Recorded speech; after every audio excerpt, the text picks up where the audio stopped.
Presiden Jokowi, kitab politiknya diberi judul Nawacita, mengikuti narasi Bung Karno yang adalah guru besar Andi Noawiya. Sekarang saya tanya, dari uraian tadi yang dimulai dengan Pak Arief tadi, yang langsung apa namanya vertical take off itu, dia nggak begini, dia langsung tag dan sebagai orang ahli pesawat ya, vertical take off itu. Dan uraian teman-teman tadi, seandainya naskah Omnibus Law ini dibaca oleh Bung Karno, apa reaksi Bung Karno? Saudara Andi, kira-kira apa reaksinya?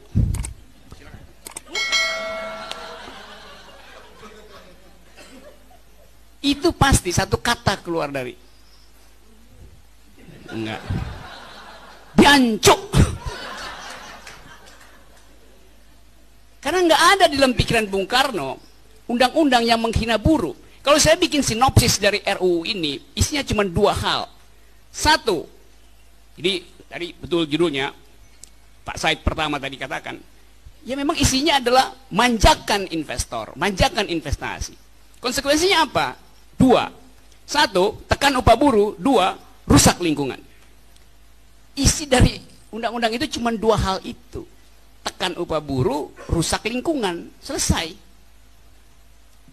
Kalau kita baca pandangan filosofis di depan itu, saya dapat naskah itu, saya baca filosofinya. Dikatakan di situ bahwa undang-undang ini didasarkan pada pasal 27 konstitusi yang bunyinya setiap warga negara berhak atas pekerjaan dan penghidupan yang layak. Setiap warga negara. Isinya menurut versi Said kedua, undang sebanyak mungkin tenaga kerja asing itu. Anda lihat kontradiksinya. Konstitusi bilang setiap warga negara berhak atas pekerjaan yang layak. Sekarang undang itu rubah, setiap warga negara asing berhak atas pekerjaan yang layak. Jadi logikanya begitu kan jadinya. Bagian akhir tuh, ketentuan-ketentuan lain dinyatakan di situ, demi percepatan investasi, maka pemerintah bisa mengeluarkan perpu untuk memperbaiki, mengubah atau membatalkan pasal-pasal yang tidak menuju pada percepatan. Kira-kira tafsirnya begitu. Jadi kalau undang-undang ini nggak efektif, akan ada peraturan pemerintah untuk membatalkan pasal yang tidak efektif. Jadi peraturan pemerintah bisa membatalkan undang-undang tuh. Dan itu pasti akan disebut dungu oleh ahli-ahli hukum itu. Jadi segala macam argumentasi yang diuraikan di situ membuat kita menganggap bahwa memang ini undang-undang itu sama seperti kita mengkhianati nawacita yang dimaksud oleh Bung Karno untuk menghargai kaum pekerja itu. Jadi saya bayangkan ini ada perangko wajah Bung Karno ditempel di kertas toilet itu. Satu penghinaan terhadap alam pikiran awal pendiri Republik ini. Tetapi kalau seluruh argumentasi ini kita bukukan dalam bentuk buku kecil, dibagi-bagi ke istana tuh dalam bentuk ya, sinopsis saja, ini poinnya, berubah nggak pikiran istana tuh? Nggak berubah. Berubah nggak pikiran DPR? Nggak berubah. Kan ini satu orkestrasi yang dari awal diinginkan oleh presiden itu. Undang investasi. Dari awal kan itu tema kampanyenya. Agar supaya terjadi pertumbuhan. Tidak terjadi pertumbuhan, bikin Omnibus Law. Zaman SBY pertumbuhan 6%. Tanpa Omnibus Law. Jadi jalan pikirannya ngaco. Ya mesti diperiksa kenapa tidak terjadi pertumbuhan pada era Presiden Jokowi. Kan itu yang mesti diucapkan tuh. Kalau mau 6% pakai Omnibus Law, SBY 6% tanpa Omnibus Law. Jadi perbandingan-perbandingan itu membuat kita mengerti bahwa istana sedang menghina akal publik gitu. Sekarang kita mau cari siapa yang punya kepentingan dengan undang-undang ini? Gampang, lihat aja. Setelah undang-undang ini disahkan, seandainya disahkan, minggu pertama, siapa yang langsung dapat kuota impor? Minggu kedua, siapa yang sudah dapat surat untuk rent seeking, cari renteh di dalam investasi itu? Mudah sekali. Siapa? Ya dia juga. Inisialnya mau disebut. Jadi itu jalan pikirannya sebetulnya tuh. Intinya cuman itu. Sekarang apa pilihannya gitu? Politik tidak berubah karena duel argumen. Kita buatkan buku kecil, dasar penolakan hukum, kontra filosofinya, kita sebarkan pada publik, berharap ada dukungan itu. Politik tidak berubah hanya karena kekuatan argumentasi, tapi karena perimbangan politik di lapangan. Jadi karena itu kalau ada usulan apa yang harus dilakukan, ya demo aja. Dari segala macam kalkulasi, ini undang-undang yang menghina manusia, menghina kesejahteraan, menghina rasa keadilan itu. Saya baca 2-3 hari lalu, siapa namanya nih, penasehat staf khusus presiden bidang hukum perempuan, siapa namanya itu? Bukan. Siapa? Dari PSI. Oh, Dini, ya.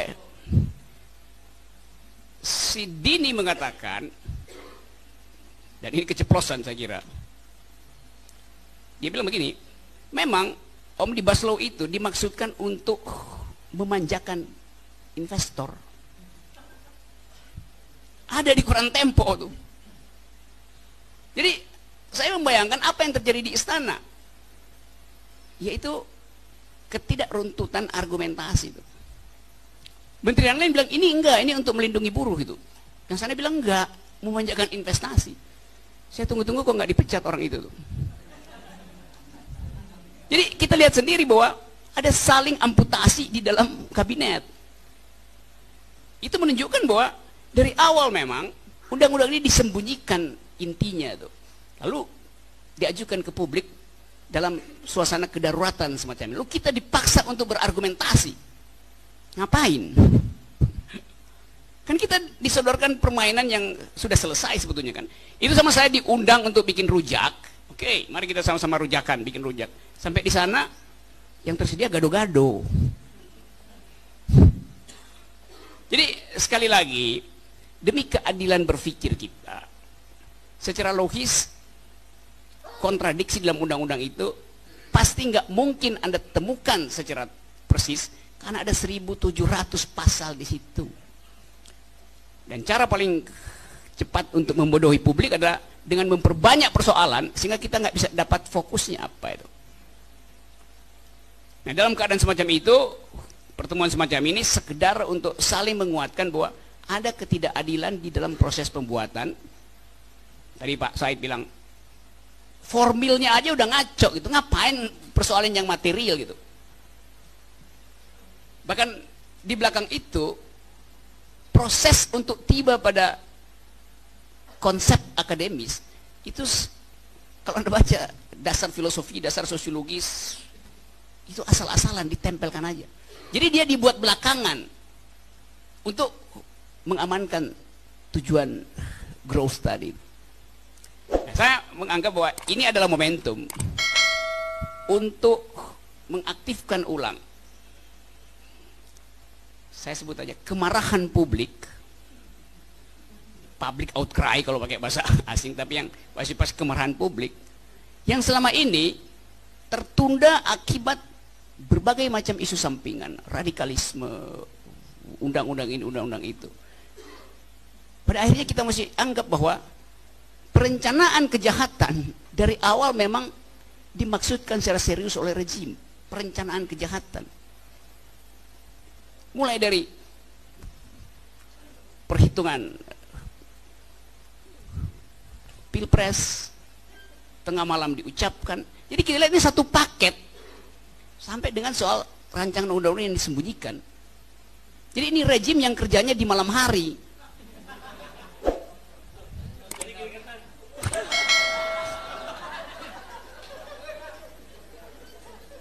Oke, saya kira saya cuma mau rumuskan itu supaya kita nggak masuk di dalam kegembiraan palsu seolah-olah kalau kita udah kuat argumentasinya, maka kita mampu untuk mengucapkan pikiran alternatif pada rejim. Nggak ada, rejim itu tidak bisa dirubah dengan argumentasi. Rejim yang demokratis bisa dirubah dengan argumentasi. Rejim yang tidak demokratis harus diubah dengan konfrontasi. Terima kasih. Oke.